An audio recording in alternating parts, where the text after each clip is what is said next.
In April 2015, Muhammad Qasim saw a dream. In this dream, the Prophet of Allah ﷺ talked to me on a device similar to a phone. From his voice, it seemed that he was very old, tired, and worried. He said, "Qasim, I called many people but none of them have listened to me. Now I'm very tired and I don't have any more strength." I said, "Tell me what to do. I'm here for you." He said, "Qasim, I want to meet you. There is very important work. Can you come to me?" I said, "Why not? I just have to make my passport and get the visa."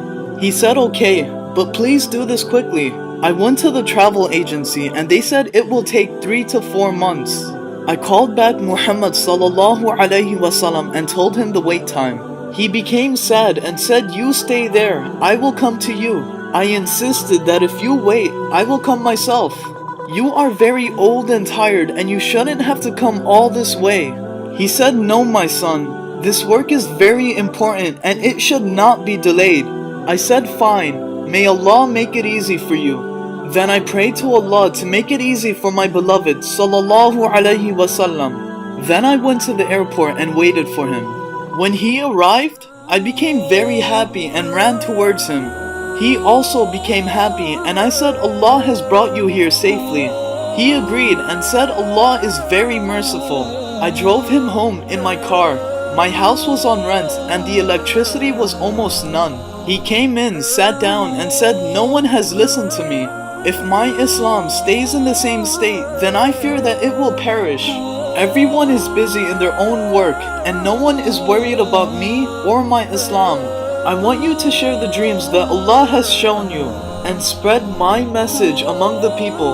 I brought a device so you can share your dreams and my message. And also, tell the Muslims that I said this. No matter how Qasim is, he is after all a part of my ummah. And I do not differentiate anyone from my ummah. And don't divide into groups saying Islam will not rise from Pakistan. Near Qiyamah, Islam is going to rise from someplace anyways.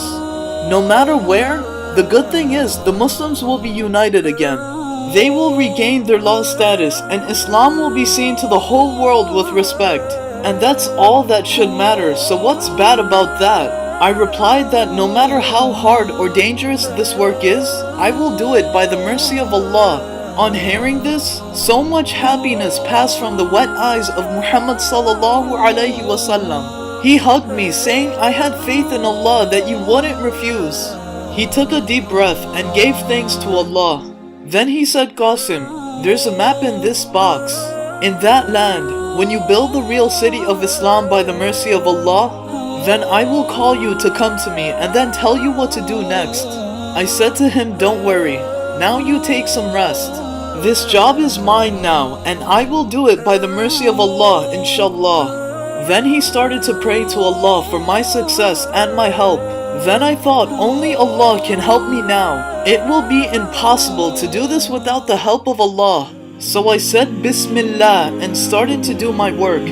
I opened the box and there was a tablet type device, a map, and a message from Muhammad ﷺ. And there was also my dreams to share to the people. I went to big Muslim people with this message and they laughed at me. They said, "Qasim, go and do something else and don't waste our time."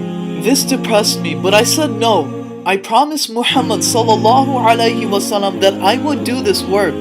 Then I opened the map to see Khurasaan and a drawing of a land in the east of Khurasan which looked like Pakistan. Then there was a note saying if near Qiyamah you see the real Islam spreading in the land before Khurasan, then join it even if you have to crawl with naked feet over mountains to get there.